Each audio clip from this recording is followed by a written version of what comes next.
بالله من الشيطان الرجيم.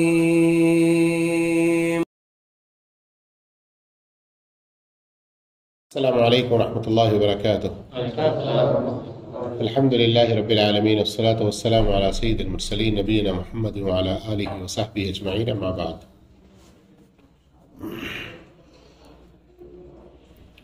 ایک حدیث آپ کے سامنے رکھتا ہوں. شیخ البانی رحمہ اللہ نے اس کو اپنی صحیحہ میں ذکر فرمایا، حدیث نمبر 3380. اور اس حدیث کو روایت کرنے والے صحابی حضرت انس، حضرت ابن عباس، حضرت کعب بن عجرہ رضی اللہ تعالیٰ عنہ. ایک موقع پر اللہ کے رسول صلی اللہ علیہ وسلم فرماتے ہیں، الا اخبرکم برجالکم فی الجنہ، تم مردوں میں سے جنت والے لوگ کون ہیں، کیا میں بتلاؤں؟ کیا سوال کرتے ہیں؟ تم مردوں میں سے جنت میں جانے والے کون ہیں، کیا میں بتلاؤں؟ اب میں آپ سے پوچھ رہا ہوں، جی ضرور. آپ مردوں میں سے جنت میں جانے والے کون ہیں، کیا آپ جاننا چاہتے ہیں؟ جی سر. تو صرف جان لیں گے یا خود وہ نیکیاں کر کے جنت میں جانے کی کوشش کریں گے؟ آگے پھر اللہ کے رسول صلی اللہ علیہ وسلم فرماتے ہیں، النبی فی الجنہ، نبی جنت میں ہوں گے، والصدیق فی الجنہ، صدیق جنت میں ہوں گے، والشہید فی الجنہ، شہید بھی جنت میں ہوں گے، والمولود فی الجنہ، چھوٹا بچہ جو مر جاتا ہے بالغ ہونے سے پہلے وہ بھی جنت میں ہے، والرجل یزور اخاہ فی ناحیۃ المصر لا یزورہ الا للہ فی الجنہ، ایک آدمی اپنے ایک مسلم بھائی سے شہر کے کنارے وہ رہتا ہے تو اس سے ملاقات کے لیے جاتا ہے، اور اس ملاقات کا مقصد سوائے اللہ کو راضی کرنے کے اور دوسرا کچھ بھی نہیں ہے، تو ایسا آدمی بھی جنت میں ہوگا. کتنی باتیں اب تک سنی آپ نے؟ ایک مرتبہ گنتی کر لیں. النبی، نبی، صدیق، شہید، اور چوتھا مولود. مولود کہیے، مولود سے مراد یہاں پر نابالغ بچہ، اور اللہ کی رضا کے لیے اپنے بھائی سے ملنے والا. کتنی خوبیاں اس میں آئیں؟ 5. حدیث پوری سن لیں گے، اس کے بعد پھر اس کی تشریح میں جائیں گے، اس کو ذرا اور ڈیٹیل سے سمجھیں گے. پھر اللہ کے رسول صلی اللہ علیہ وسلم نے فرمایا، الا اخبرکم بنسائکم فی الجنہ، کیا میں بتلاؤں تمہاری عورتوں میں سے کون جنت میں جانے والے ہیں؟ تو ہم مردوں کو سننے کی ضرورت نہیں ہے نا؟ ضروری ہے تاکہ ہم اپنی ماں، بیوی، بہن، بیٹیوں کو بتا سکیں، تاکہ وہ بھی جنت میں جانے والے بن جائیں. صرف بتائیں گے کافی ہے، بلکہ ہم اپنی ماں، بہن، بیوی، بیٹیوں کو ویسا بنانے کی کوشش کریں گے، اس کا اجر ہم کو بھی ملے گا. کون ہے؟ فرمایا، کل ودود، ہر محبت کرنے والی عورت، ولود، بچے پیدا کرنے والی عورت، اذا غضبت او اسیء الیہا او غضب زوجها، شوہر اس کے ساتھ کچھ برا معاملہ کیا، اس وجہ سے وہ غصہ ہو گئی، یا اس کی طرف سے کچھ مسٹیک ہو گئی تو شوہر اس پر غصہ ہوا، تو اب کیا ہے؟ چنگاری میں تیل ڈالے اور خیر وہ باتیں پھر شرح میں نہیں جائیں گے، حدیث کا ترجمہ سنیں گے. جب وہ غصہ ہو گئی کہ اس کے شوہر نے اس کے ساتھ کچھ برا سلوک کیا یا اس سے کوئی مسٹیک ہو گئی جس کی وجہ سے شوہر اس پر غصہ ہوا، قالت تو وہ کہتی ہے کس سے؟ اپنے شوہر سے، هذه يدي في يدك لا اكتحل بغمض حتى ترضى، یہ ہاتھ، یہ میرا ہاتھ آپ کے ہاتھ میں ہے، جب تک آپ مجھ سے راضی نہیں ہوں گے، خوش نہیں رہو گے، تب تک میں نیند کا مزہ نہیں حاصل کر سکتی، میں اپنے آنکھوں میں سرما نہیں لگا سکتی۔ یہاں تک حدیث پوری ہو گئی۔ اب شروع میں مردوں کے حوالے سے 5 باتیں آئیں، عورتوں کے حوالے سے 3 باتیں آئیں۔ مردوں کے لیے جو 5 باتیں ہیں وہ تو پہلا نبی، وہ تو انبیاء کا سلسلہ ختم ہو گیا۔ اب ہم نبی تو نہیں بن سکتے، لیکن نبی کا ایک بہت بڑا کام، یا نبی جس مقصد کے لیے دنیا میں آئے وہ مقصد ہم پورا کر کے نبی کی صحبت جنت میں حاصل کر سکتے ہیں۔ سمجھ میں آئی بات؟ نبی دنیا میں کیوں آتے ہیں؟ انبیاء کرام دنیا میں کیوں آتے ہیں؟ اللہ کا پیغام بندوں تک پہنچا کے، بندوں کو بندوں کی غلامی سے بچا کے، نکال کے اللہ کی عبادت کی طرف لانا ہے نا۔ تو اب نبی تو کوئی آنے والا نہیں ہے، محمد صلی اللہ علیہ وسلم سے نبی کا سلسلہ ختم ہو گیا، لیکن یہ کام اب ہم کو ہی کرنا ہے نا، کہ ہم خود نیک بنے، دین پر ثابت قدم رہیں، لوگوں کو نیکی کی طرف لے آئے۔ اچھا، دوسرا ہے صدیق۔ یہاں صدیق فی الجنہ کے 2 معنی ذہن میں رکھیں گے اچھی طرح۔ ایک، ابو بکر صدیق کی بشارت ہے، ابو بکر صدیق رضی اللہ تعالیٰ عنہ کے لیے خوشخبری اور بشارت ہے کہ وہ جنت میں ہوں گے۔ اور دوسرا معنی اس کا یہ ہے کہ ہر وہ آدمی جو اس صدیقیت کے مرتبے تک پہنچنے کی کوشش کرے۔ صدیق کا مرتبہ کیا ہے؟ کہ وہ اپنے، صدیق کہتے کس کو ہے؟ صدیق کا معنی سچا۔ قرآن میں کئی جگہ آپ دیکھیں گے وصدق المرسلین، قرآن میں کئی جگہ پر کیا ہے؟ وصدق اور اسی طرح سے اب یہاں صدیق کی جو خوبیاں ہیں ان میں سے ایک یہ ہے کہ انسان اپنے ایمان میں بالکل سچا ہو، انسان اپنے ایمان میں بالکل سچا ہو اور اپنے عمل میں بالکل سچا ہو، اپنے عمل میں سچا ہو۔ قرآن کھولیں گے آپ تو شروع میں ہی، یعنی سورہ بقرہ کے سٹارٹنگ میں ہی جہاں سے دوسرا رکوع شروع ہوتا ہے،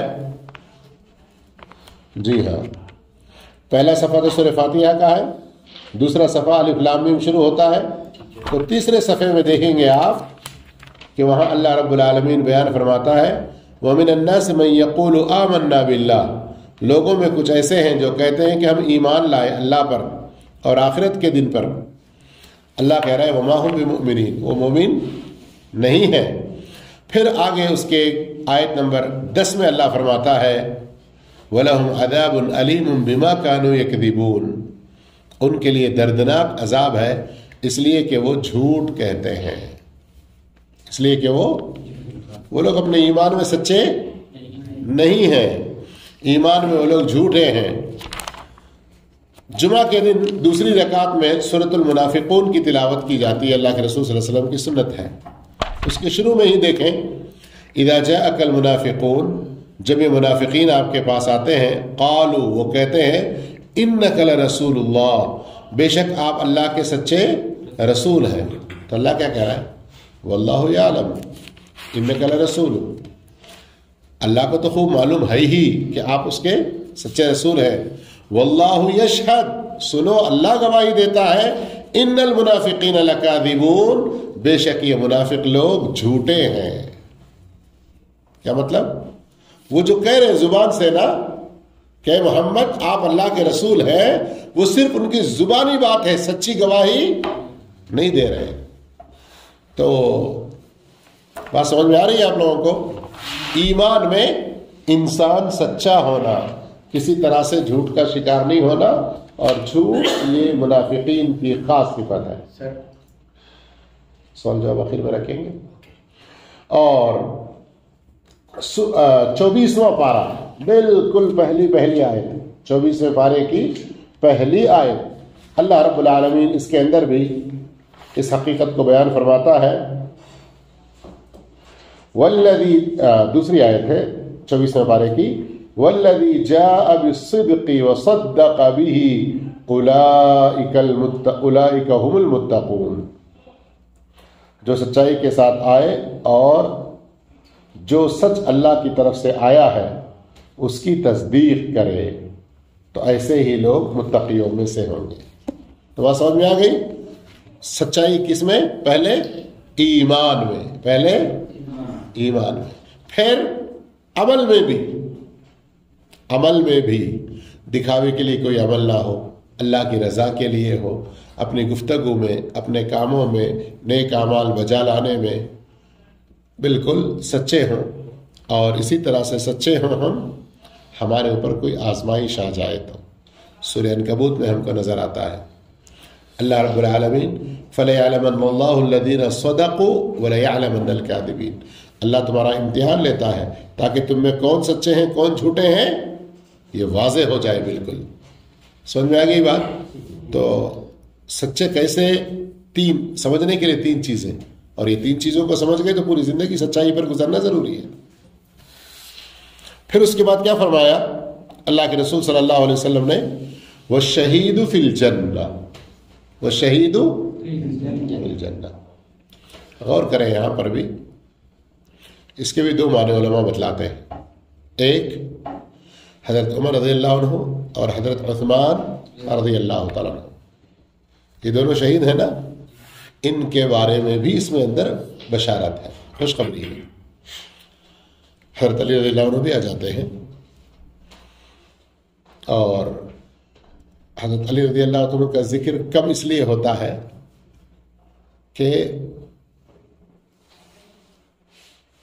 حضرت علی رضی اللہ عنہ کے بارے میں کوئی اختلاف کرنے والا ہے ہی نہیں، ہے کہ نہیں؟ اگرچہ کے درجے میں صحابہ کے چوتھے نمبر پر رہے ہوں، لیکن سنی مسلمان تو مسلمان مانتے ہی ہیں، شیعہ بہت غلو کرتے ہیں، حد سے پار ہو جاتے ہیں حضرت علی رضی اللہ عنہ کے بارے میں. لیکن یہ شیعہ لوگ حضرت ابو بکر عمر و عثمان کو اللہ کے رسول کے بعد خلیفہ نہیں مانتے، بلکہ کئی شیعہ تو ہیں جو ان کو مسلمان ہی نہیں مانتے، نعوذ باللہ، استغفر اللہ. اس لیے یعنی میں یہ کسی کو کوئی ڈاؤٹ نہ آئے کہ بہت سی جگہوں پر ابو بکر عمر عثمان، ابو بکر عمر عثمان، ابو بکر عمر عثمان، ان کا ذکر حدیثوں میں بھی کئی جگہ ایسا ملتا ہے. تو اس کی ایک وجہ یہ ہے کہ جب جھوٹ پھیلا ہوا ہے تو اس کا رد کرنے کے لیے شیعہ کا، تو ایک تو یہ معنی ہے شہید کے، اور دوسرا معنی اس کا یہ ہے کہ ہر وہ مسلمان جو دو یا دو میں سے کسی ایک طریقے پر شہادت پر فائز ہو. کیا مطلب؟ ایک شہادت ہوتی ہے زبانی اور ایک شہادت ہوتی ہے جانی، عملی، کہ اللہ کے دین کی سر بلندی کے لیے اپنے آپ کو کٹا دینا، اللہ کے دین کے لیے اپنے آپ کو، آج کل کے پاگل پن کی طرح سے نہیں. لوگ روڈوں پہ جلوس نکالتے، مظاہرے کرتے ہیں، پتھراؤ کرتے ہیں لوگوں پہ، اور کسی کا پتھر آ کے لگ جاتا ہے، مر جاتا ہے. دیکھیے اس کے اندر بہت ساری غلطیاں ہیں، ان کو سمجھنے کی بھی ضرورت ہے. اور خاص طور پر مظاہرے، پھر اس کے اندر بھڑکاؤ والے، لڑائی جھگڑے والے، مار پیٹ والے، یہ تو خیر اسلام اس کی اجازت بالکل ہی نہیں دیتا. اسلام تو اس بات کی ترغیب دیتا ہے کہ مسلمان میں سے اگر کوئی آپ پر زیادتی بھی کرتا ہے بعض حالات میں غیر مسلم کی طرف سے بھی قرآن آیتوں سے ثابت ہے. تو صبر سب سے افضل چیز ہے. لیکن کچھ ہمارے ملکوں کے قانون کے حساب سے ہمارے اوپر ظلم ہو رہا ہے. یہ اے سی او میں بیٹھ کر جو حکومتیں کرنے والے بڑے لوگ ہیں ان کو سمجھ میں نہیں آتا, اس لیے ہم مظاہرہ کرتے ہیں, روڈوں پہ نکل آ کر ذرا چلاتے ہیں, پھر وہ میڈیا میں بھی آ جائے. ٹھیک ہے بھائی, تھوڑی سی آواز اپنی بلند کر رہے ہو کہ لوگوں کو پتہ چلے کہ آپ کے اوپر ظلم ہو رہا ہے. لیکن یہ کیا بات ہوئی کہ توڑ پھوڑ کرو, کسی کا نقصان پہنچاؤ؟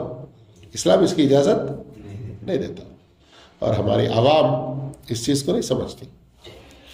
جن لیڈروں کے خلاف یا جن لیڈروں کی تائید میں ان کے اکسانے پر ہم ٹائر جلاؤ, دکانیں پھوڑو, بند کرو اور یہ سارا کچھ نقصان کر رہے ہیں, ان لیڈروں کو جو کہ اپنے آنے والی 10 پیڑھیوں تک کے لیے حرام کما کے رکھ لیے ہوں گے, ان کو کچھ نہیں فرق پڑتا. پھر وہ ٹیکسوں کی شکل میں بوجھ ہمارے ہی اوپر آتا ہے. ایک عام آدمی کی زندگی ہی اور زیادہ تکلیف میں, مشقت میں پڑ جاتی ہے اس طرح کی حرکتوں کی وجہ سے. لیکن ہمارے ملکوں کا حال کیا ہے؟ ایک بریانی کی پیکٹ دلا دیے, پیچھے سے ایک پیکٹ پینے والی دے دیے, تو سارا دن آپ کے لیے ہم قربان ہیں جی. واللہ یہ ہم اپنا نقصان کرتے ہیں. خاص کر ہمارے 2-3-4 ہمارے اس طرف کے ملکوں میں یہ صورتحال ہے. اللہ بچا کے رکھے. یہ شہادت نہیں ہے. تو شہادت اللہ کے دین کی خاطر. چوتھا فرمایا والمولود فی الجنہ, جو بچے بچپنے میں مر جائیں, جوانی میں پہنچنے سے پہلے مر جائیں, ان کے بارے میں بھی اس حدیث میں اللہ کے رسول صلی اللہ علیہ وسلم نے جنت میں جانے کی خوشخبری دی ہے. اور 5ویں جو خوشخبری ہے یقیناً یہ ہمارے آپس کے اتحاد کی, آپس میں محبت کی, آپس میں ایک دوسرے کے ساتھ تعلق کی بہت بڑی دلیل بھی ہے. اور اس پر اجر بھی کتنا بڑا ہے. دیکھیے, ایک کنارے میں کوئی مسلمان ہے شہر کے, اور دوسرے کنارے میں اس کا ایک مسلمان. اچھا, دوسرا کنارے کا مطلب یہاں کیا ہے؟ ناحیت المصر. یہاں مطلب یہ ہے کہ قریب والوں کو نہیں پوچھنا, نہیں دیکھنا, ایسا نہیں. مطلب یہ کہ انسان اپنا ایک وقت نکال کر, ٹائم سیٹ کر کے, ارادہ بنا کر کچھ دور جا رہا ہے کسی سے ملنے کے لیے, تو وہاں اس کا مقصد کیا ہے؟ کوئی دنیا کی کوئی فائدے کی چیز اس کو ملنے والی ہے, دنیا کی کوئی غرض و غایت ہے, اس کے اپنے کوئی دنیا کے مقاصد ہیں, تو پھر اس کے لیے جنت کی خوشخبری نہیں ہے.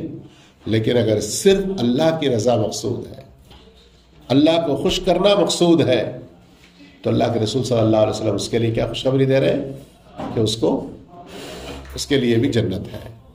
تو اللہ تعالیٰ یہ آخری خوبی بھی ہمیں اپنانے کی توفیق عطا فرمائے. پھر عورتوں کی بات آئی تو آپ صلی اللہ علیہ وسلم نے فرمایا عورتوں میں سے کون جنت والے ہیں میں بتلاؤں؟ پھر فرمایا جی بول دیا نا. اس کے بعد ہی یہ آیا زیارت کرنا, کسی سے ملاقات کے لیے جانا. خواتین میں سے, عورتوں میں سے کون جنت میں جائیں گے؟ تو فرمایا کل ودود ولود, ہر وہ عورت جو محبت کرنے والی ہے. اور یہاں حدیث کے الفاظ پہ آپ غور کریں گے تو شادی شدہ عورت کی بات ہو رہی ہے. کس کی بات ہو رہی ہے؟ تو خاص طور پر میں یہ اس لیے بھی ذکر کر رہا ہوں کہ نوجوان لڑکے یا لڑکیاں حدیث کا غلط مفہوم نہ نکالیں, اور محبت کے جو غلط چکر چلتے ہیں آج کل اس کے لیے اپنا راستہ ہموار نہ کریں. سمجھ میں آ رہا ہے نا؟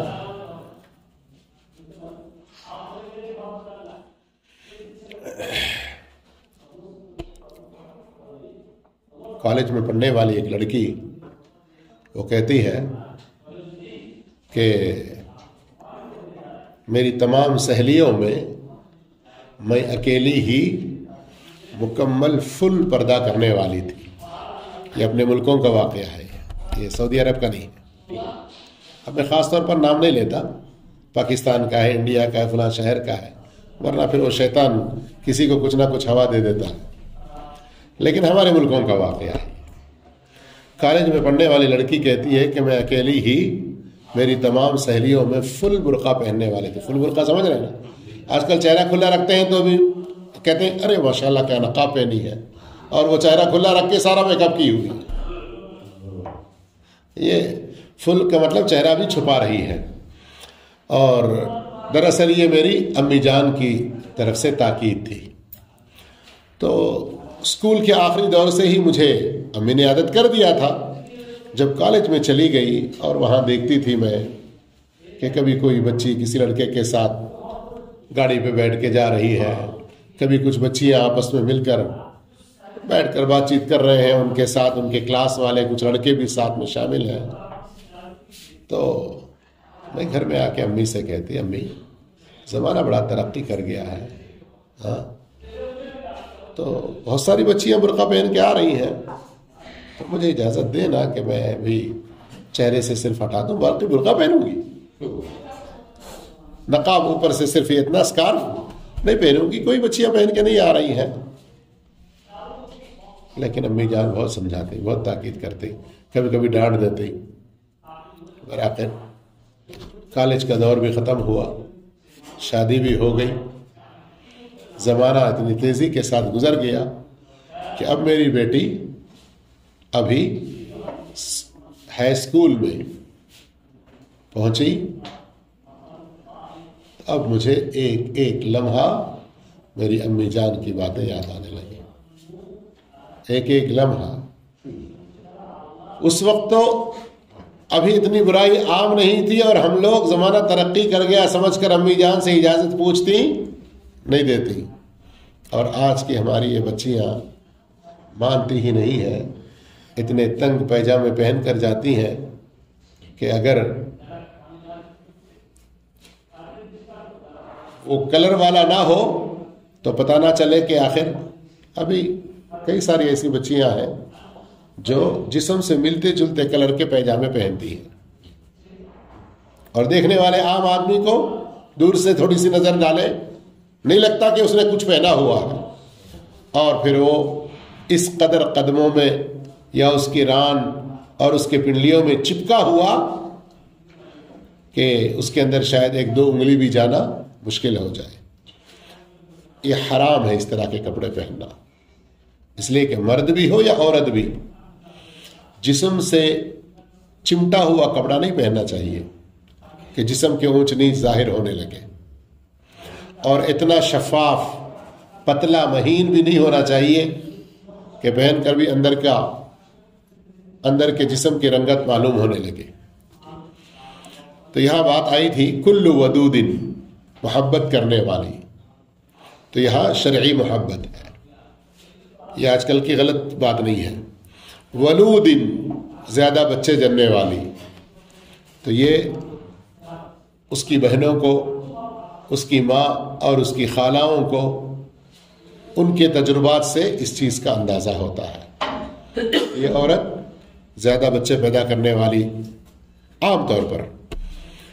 اب اس کی ایک خوبی اللہ کے رسول صلی اللہ علیہ وسلم یہ بیان کر رہے ہیں کہ جب اس کا شوہر اسے غصہ کرتا ہے اور وہ ناراض ہو جاتی ہے، یا اس سے کوئی غلطی ہوتی ہے، شوہر اس پر ناراض ہوتا ہے، تو وہ اس ناراضگی کو بڑھا لیتی نہیں ہے، وہ اسی ناراضگی کی حالت میں سوتی نہیں ہے، یا اسی ناراضگی کی حالت میں اپنے تعلقات کو خراب کر کے نہیں رکھتی، بلکہ رات آنے سے پہلے ہی اپنے شوہر کے ساتھ معافی مانگ کر یا شوہر کو معاف کر کے شوہر سے اچھا تعلق پیدا کر کے وہ صاف الفاظ میں کہتی ہے کہ یہ میرا ہاتھ تمہارے ہاتھ میں ہے. تو یہ میرا ہاتھ تمہارے ہاتھ میں ہے، یہ ایک محاورہ ہے. کسی جگہ میاں بیوی آپس میں ایک دوسرے کے سب کچھ ایک دوسرے کے ساتھ میں ٹچ ہے، ایک دوسرے کے اوپر ہے. تو یہاں ہاتھ میں ہاتھ کا مطلب ہوتا ہے کہ انسان جب ناراض ہوتا ہے تو بالکل دور دور رہنے کی کوشش کرتا ہے. تو ہاتھ میں ہاتھ کا مطلب ہوتا ہے کہ ہماری ناراضگی آپس میں کچھ نہیں ہے. یہ ملکی سیاسی طور پر بھی بڑے لیڈروں کو ملانے کی بات ہو, جھگڑوں میں بھی ملانے کی بات ہو تو کیا ہوتا ہے, ہاتھ میں ہاتھ دے کے تو ملاتے ہیں نا. تو یہاں میاں بیوی کے درمیان میں بھی بات کا مقصد یہ ہے کہ آپس میں ناراضگی, کبھی ایسا ہوا کہ ہاتھ میں ہاتھ نہیں دیے لیکن زبان سے یا ایک دوسرے کی خدمت میں کوئی ایسا ایکشن, ایسا کام, ایسا جملہ, ایسی بات, ایسی ادا جس سے ایک دوسرے کی ناراضگی بالکل ہی ختم ہو جائے, تو یہ بھی ہو سکتی ہے. اور اس حدیث کے اندر جو میں نے ابھی آپ کے سامنے پڑھی ہے, اکتحل سرما لگانے کی بات ہے. دوسری ایک اور حدیث میں لا اذوق نوما, نیند کی بات ہے. اور وہاں علماء بیان کرتے ہیں غم, کہ میں سرما لگانا, دیکھنے کو بستر پر سوئی ہوں لیکن دل بے چین ہے, بے قرار ہے, راحت کی نیند نہیں ہے. اگر آپ راضی ہو جائیں گے, خوش ہو جائیں گے, اپنے آپس کی ناراضگیوں کو ہم دور کر لیں گے تو ہم خوشی خوشی راحت کی نیند سو سکتے ہیں. تو غور کرنے کی بات اس حدیث کے اندر یہ ہے کہ عام طور پر بہت سارے لوگ نبیوں, صدیقوں, شہیدوں کے جنت میں جانے کے بارے میں, معصوم بچے ان کے جنت میں جانے کے بارے میں کوئی شک نہیں کرتے اور اس کے بارے میں کوئی اختلاف کی بات ہی نہیں ہوتی. لیکن اللہ کے رسول صلی اللہ علیہ وسلم نے مردوں کے حوالے سے بھی, عورتوں کے حوالے سے بھی جو یہاں آخر کے جو 2 پوائنٹس ہیں وہ غور کرنے کے ہیں. ایک گھر کی 4 دیواری میں, میاں بیوی کی زندگی میں, اور دوسرا مسلمانوں کی سوشل لائف, ان کی اجتماعی زندگی میں ایک دوسرے کے ساتھ تعلقات کس قدر اچھے ہونے چاہیے. قریب میں رہنے والے تو ملتے جلتے ہی ہیں, لیکن تھوڑا فاصلوں پہ رہنے والے جن سے ملاقاتیں نہیں ہوتی ہیں ان سے بھی اچھے تعلقات بنا کے رکھنا جنت میں جانے کے لیے کس قدر ضروری ہے, یہ خوشخبری اس کے اندر دی جا رہی ہے. اللہ تعالی اس حدیث کو عملی طور پر ہماری زندگی میں سمجھ کر عمل میں لانے کی نیک توفیق عطا فرمائے. آمین. وآخر دعوانا الحمدللہ. السلام علیکم ورحمۃ اللہ وبرکاتہ.